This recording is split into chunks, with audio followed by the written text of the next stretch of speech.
मेरे पास मुसीबत लेके आता है, मैं उसका मैंने निदान करने का प्रयास करता हूँ। अगर पद रहेगा तो ज़्यादा निदान करूँगा।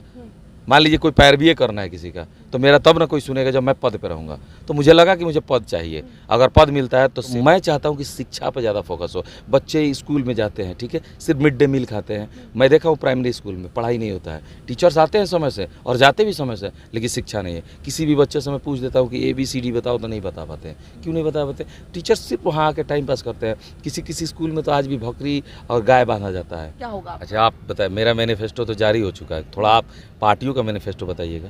बहुत सारे लोगों का है कि आएंगे तो रोजगार देंगे, बिजली में बचत करेंगे, किसान के लिए करेंगे, जनता के लिए बहुत सारी स्कीम उन्होंने अभी ये चुनावी दौर में बोला है। तो आप अगर आते हैं यहाँ से तो सिवान की जनता आपसे क्या उम्मीद करे? मतलब वो आएंगे तो रोजगार देंगे, रोजगार बिजली का में दावा है। कटौती करेंगे। हाँ। अच्छा एक बात बताइए, सिवान जिला से हम बिलोंग करते हैं। जी। सिवान की समस्या सबसे अच्छा कौन जानता होगा? जो ऊपर बैठे नेता की यहाँ मैं रहता हूँ वो विकास। इस बार पत्नी भी चुनाव में खड़ी है, तो क्या लगता है टक्कर का मुकाबला दे पाएंगे? क्यों नहीं आएंगे? जी। यादव समाज क्यों नहीं आएगा मेरे साथ? मैं यादव समाज से बिलोंग करता हूँ और सबकी मदद करता हूँ, सबके बीच रहता हूँ, सबकी सुनता हूँ। मैं तो कभी कहीं उन लोग से दूरी बना के नहीं रहता हूँ। तो जब मैं दूरी बना के नहीं रहता हूँ तो मेरी जब ज़रूरत है, चुनाव लड़ा हूँ तो जनता के भरोसे, यादव समाज के भरोसे मैंने चुनाव लड़ा हूँ, तो कहीं ना कहीं उनकी मदद तो मिलनी ही चाहिए मुझे। तो मैं सिवान में पटना के बाद 2 नंबर स्थान आता है पैसे के मामले में। विदेशी करेंसी बहुत है, लेकिन अशिक्षा भी बहुत है। और शिक्षा के कारण ये कि यहाँ रोजगार सिर्फ विदेशी है। अगर कल विदेश बंद हो जाए, आना आवागमन बंद हो जाए, ग्लोबलाइजेशन आ जाए, तब क्या होगा सिवान का? यहाँ पर आपके साथ मैं हूँ शकीना मलिक। देखिए अभी हम सिवान जो बिहार की हॉट सीट में आता है, ऐसे में यहाँ से निर्दलीय चुनाव में उम्मीदवार जीवन यादव जी है, जिनके साथ आज हम बातचीत करेंगे। कार में सरकार जो हमारा शो है, आज हम हमारे साथ मौजूद हैं जीवन यादव जी। आपका बहुत बहुत स्वागत है। जी नमस्कार, थैंक यू। जीवन यादव जी, वैसे निर्दलीय अभी तो चुनाव का मौका चल रहा है, ऐसे में राजद से अवध बिहारी चौधरी हैं और साथ ही हिना साहब भी खड़ी हैं। और क्या लगता है आपको, निर्दलीय ये चुनाव आपके लिए टफ होगा या नहीं? देखिए, हम जब परीक्षा देते हैं जी। तो ये सोच के देते हैं ना कि पास कर जाएंगे। भाई चुनाव है, हम यही सोच के लड़ रहे हैं कि जीत होगी। जीत होगी। इस बार यादव समाज आपके साथ आएंगे या नहीं, क्या लगता है आपको? क्यों नहीं आएंगे? जी। यादव समाज क्यों नहीं आएगा मेरे साथ? मैं यादव समाज से बिलोंग करता हूँ और सबकी मदद करता हूँ, सबके बीच रहता हूँ, सबकी सुनता हूँ। मैं तो कभी कहीं उन लोग से दूरी बना के नहीं रहता हूँ। तो जब मैं दूरी बना के नहीं रहता हूँ तो मेरी जब ज़रूरत है, चुनाव लड़ा हूँ, तो जनता के भरोसे, यादव समाज के भरोसे मैंने चुनाव लड़ा हूँ, तो कहीं ना कहीं उनकी मदद तो मिलनी ही चाहिए मुझे। तो मिलेगी, मुझे भरोसा है। जी। ये बताइए कि अभी जिस तरीके का माहौल है, सब पार्टी ने अपना अपना मैनिफेस्टो बताया है, लेकिन आप निर्दलीय हैं, तो आप अगर जीतते हैं तो जनता के लिए क्या विजन क्या होगा? अच्छा आप बताएं, मेरा मैनिफेस्टो तो जारी हो चुका है, थोड़ा आप पार्टियों का मैनिफेस्टो बताइएगा। बहुत सारे लोगों का है कि आएंगे तो रोजगार देंगे, बिजली में बचत करेंगे, किसान के लिए करेंगे, जनता के लिए बहुत सारी स्कीम उन्होंने अभी ये चुनावी दौर में बोला है। तो आप अगर आते हैं यहाँ से तो सिवान की जनता आपसे क्या उम्मीद करे? मतलब वो आएंगे तो रोजगार देंगे, रोजगार का दावा है। कटौती करेंगे। हाँ। अच्छा एक बात बताइए, सिवान जिला से हम बिलोंग करते हैं। जी। सिवान की समस्या सबसे अच्छा कौन जानता होगा? जो ऊपर बैठे नेता की यहाँ मैं रहता हूँ वो कौन सबसे अच्छा बेहतर जानेंगे? ऑब्वियस सी बात है, आपको तो गहराई मालूम होगा और आप अलग लगातार अभी जनता से भी मुखातिब हो रहे होंगे। मैं अपनी एक बात बताना चाहता हूँ, जो लोग ऊपर बैठ के तय करते हैं ना कि सिवान में रोजगार चाहिए, सिवान को बिजली की कटौती चाहिए, उससे पहले भी बहुत कुछ चाहिए। सबसे पहले देखिए, सिवान को शिक्षा चाहिए। सिवान शिक्षा में बहुत पीछे है। सिवान में पटना के बाद 2 नंबर स्थान आता है पैसे के मामले में। विदेशी करेंसी बहुत है, लेकिन अशिक्षा भी बहुत है। और शिक्षा के कारण ये कि यहाँ रोजगार सिर्फ विदेशी है। अगर कल विदेश बंद हो जाए, आना आवागमन बंद हो जाए, ग्लोबलाइजेशन आ जाए, तब क्या होगा सिवान का? शिक्षा जरूरी है। इसके लिए मैं सबसे पहले MP बनूंगा तो यूनिवर्सिटी का स्थापना करूंगा, क्योंकि शिक्षा के लिए यूनिवर्सिटी होना ज़रूरी है। सिवान में मैट्रिक पढ़ते हैं लोग, इंटर पढ़ते हैं, उसके बाद पढ़ाई छोड़ देते हैं। क्योंकि जो लोग सक्षम है बाहर पढ़ने चले जाते हैं, और जो असक्षम है वो पढ़ाई छोड़ के अपना कारोबार चाहे विदेश चले जाते हैं या खेती बाड़ी करने लगते हैं। मैं देखा हूँ, मैं खुद भुगतभोगी हूँ। मैं 4th ईयर में, लास्ट ईयर में मैं कॉलेज छोड़ दिया क्योंकि पैसे का प्रॉब्लम हो गया और फीस नहीं जमा कर पाया। अगर मेरे यहाँ यूनिवर्सिटी होता तो मैं जब बाहर पढ़ने जाने की ज़रूरत नहीं पड़ती, मेरा कोर्स कंप्लीट होता और मैं भी ग्रेजुएट होता। मैं 2009 में सिवान चला आया था, ग्रेजुएशन नहीं कर पाया। ग्रेजुएशन नहीं, BBA ऑनर्स कर रहा था, कंप्लीट नहीं कर पाया। मैं सोचता हूँ कि पैसे की प्रॉब्लम थी, ठीक है, मेरे साथ हो गया।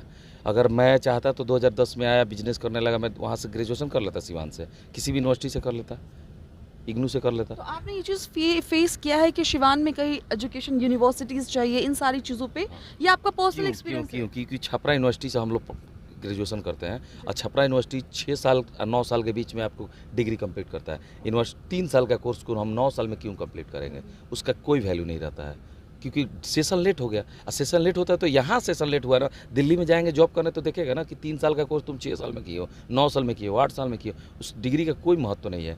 तो मैं चाहता हूँ कि शिक्षा पर ज़्यादा फोकस हो। बच्चे स्कूल में जाते हैं, ठीक है, सिर्फ मिड डे मील खाते हैं। मैं देखा हूँ प्राइमरी स्कूल में पढ़ाई नहीं होता है, टीचर्स आते हैं समय से और जाते भी समय से, लेकिन शिक्षा नहीं है। किसी भी बच्चे से मैं पूछ देता हूँ कि ABCD बताओ तो नहीं बता पाते हैं। क्यों नहीं बता पाते? टीचर्स सिर्फ वहाँ आके टाइम पास करते हैं। किसी किसी स्कूल में तो आज भी बकरी और गाय बांधा जाता है।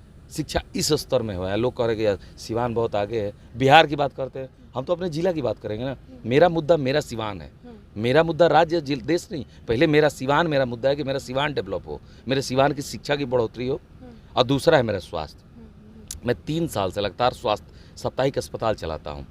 मैं पहली बार अस्पताल का जब उद्घाटन किया था, फर्स्ट डे 5000 से ऊपर लोग आए थे।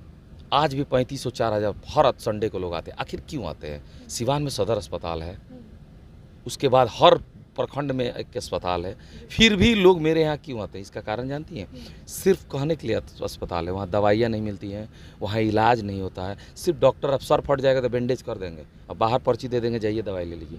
सदर अस्पताल से गवर्नमेंट दवा दे रहा है और दवा मिलता ही नहीं है। मैं कई बार वेरिफिकेशन किया हूँ जाके, नहीं मिलता है दवा। ये माना जाता है कि मरहूम शहाबुद्दीन के वक्त में ये सारी चीज़ों पर काफ़ी पकड़ थी।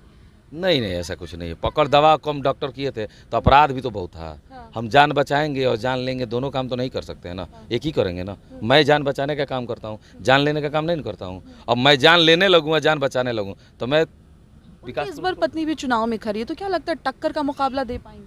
देखिए, कुछ पैसा पावर जो होता है ना, कुछ डर, और कुछ लोग जैसे माइनॉरिटी समाज से आने वाले, जैसे होता क्या है ना, माइनॉरिटी समाज में यूनिट जाती है, यूनिट जितने भी लोग सटे हुए हैं ना, सब अपनी राजनीति की रोटी सेक रहे हैं। कोई मुखिया है, कोई जिला पार्षद है, उनको मुस्लिम वोट चाहिए तो वो दिखा रहे हैं कि हम इनके साथ हैं। और जो गया है उनके पास ना, देखिए ये चुनाव MP का है, इसमें जिला पार्षद, मुखिया, BDC चाहेगा कि हम वोट कन्वर्ट करा दें, या विधायक वोट कन्वर्ट करा दे, पॉसिबल नहीं है। क्योंकि अपना घर का वोट तो आज के डेट में कोई जिम्मेवारी नहीं ले पा रहा है कि हम दिलवा पाएंगे कि नहीं। तो जिला का जिम्मेवारी कौन ले रहा है? वो लोग सटे अपने फायदे के लिए, सिर्फ दिखावा होता है। 3 बार चुनाव जीती हैं वो, तीनों बार हम देखे हैं चुनाव में, हम तो थे ही, हम तीनों बार वो जीतते जीतते जाती है, 1.5 लाख से हार जाती है। जो माहौल है कि लोग कहीं ना कहीं शहाबुद्दीन के नाम पर ढुलकाव दिख रहा है। देखिए, लोग कहते हैं, जो हम सच बोल रहे हैं, लोग कहते हैं कि शहाबुद्दीन के परिवार से कभी कोई नेता अब नहीं बन पाएगा। जो लोग कहते हैं, मैं सुना हूँ, क्योंकि उनसे डर से कोई नहीं कहेगा, लेकिन मैं कह देता हूँ मुझे किसी से डर नहीं लगता। सच बोलने में क्या डर है? लोगों ने कहा है, मैंने सुना है कि उनके परिवार से कोई नेता नहीं बनेगा। ये खौफ है क्या? खौफ से लोग नहीं बोलते, खौफ खत्म नहीं होता है ना। अच्छा, आप ऑलरेडी एक कामयाब बिजनेसमैन रह चुके हैं और अचानक से राजनीति में आने का। देखिए, राजनीति तो हम आज भी नहीं करते हैं, सेवा के माध्यम से ही राजनीति कर रहे हैं। पद होगा तो ज़्यादा करेंगे। मान लीजिए कोई मेरे पास मुसीबत लेके आता है, मैं उसके मैंने निदान करने का प्रयास करता हूँ। अगर पद रहेगा तो ज़्यादा निदान करूँगा।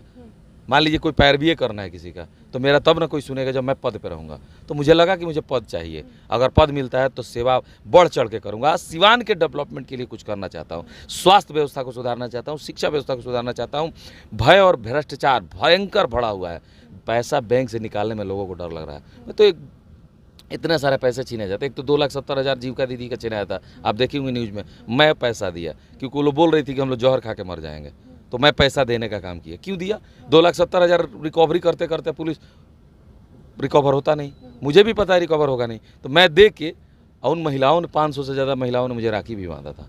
तो मुझे लगता है कि अपराध चरम सीमा पे है, दिख नहीं रहा। IAS माइकर का देन है। नेता मजबूत होगा ना, प्रशासन और नेता जब मिल के काम करेंगे ना, तो अपराध पे कंट्रोल होगा। स्थानीय नेता जो थे, तो क्या लगता है वहाँ पे लोगों पे पकड़ नहीं थी क्या उनकी? जिस तरह के मामले लगातार सामने आ रहे हैं और आप कह रहे हैं कि अपराध यहाँ पे बढ़ता जा रहा है। बढ़ता नहीं जा रहा है, अपराध है, बढ़ नहीं रहा, अपराध है। जैसे छिनैती, डकैती, लूट बहुत ज़्यादा हो रहा है। व्यवसायियों के अंदर एक डर बैठा हुआ है कि कब किसका दुकान लूटा जाए, कब किसका पैसा छीना जाए, ये डर बैठा रहा है। तो जीवन जी, आपका विजन क्लियर है कि अगर आप सिवान से निकलते हैं तो आप सिवान के लिए ही सोचेंगे, यहाँ की जनता के पहले सिवान के लिए सोचूंगा, फिर देश के लिए, फिर राष्ट्र के लिए, क्योंकि सिवान का होना जरूरी है, तभी राष्ट्र हो। सिवान ही नहीं होगा तो राष्ट्र क्या है। बहुत बहुत शुक्रिया आपका। तो आपने सुना हमारे साथ जीवन यादव यहाँ से मौजूद थे, जो अभी निर्दलीय चुनाव में उतरे हैं मैदान में, और उनका ये साफ तौर पे कहना है कि अगर यहाँ से ये निकलते हैं तो ये सिवान के लिए सोचेंगे। देखिए यहाँ पे शिक्षा की कमी है, यहाँ पे हॉस्पिटल को लेकर, इन्होंने स्वास्थ्य को लेकर बात की, तो इनका ये कहना है कि बहुत सारी चीज़ों में कमी है। साथ साथ ही जिस तरह से अपराध बढ़ा हुआ है बहुत ज़्यादा चरम सीमा पे, ये जीवन यादव जी का कहना है, तो उस पर भी ये कहीं ना कहीं लगाम लगाने का काम करेंगे। खैर, इस तरह की तमाम छोटी बड़ी खबरों के लिए आप बने रहे हमारे साथ। धन्यवाद।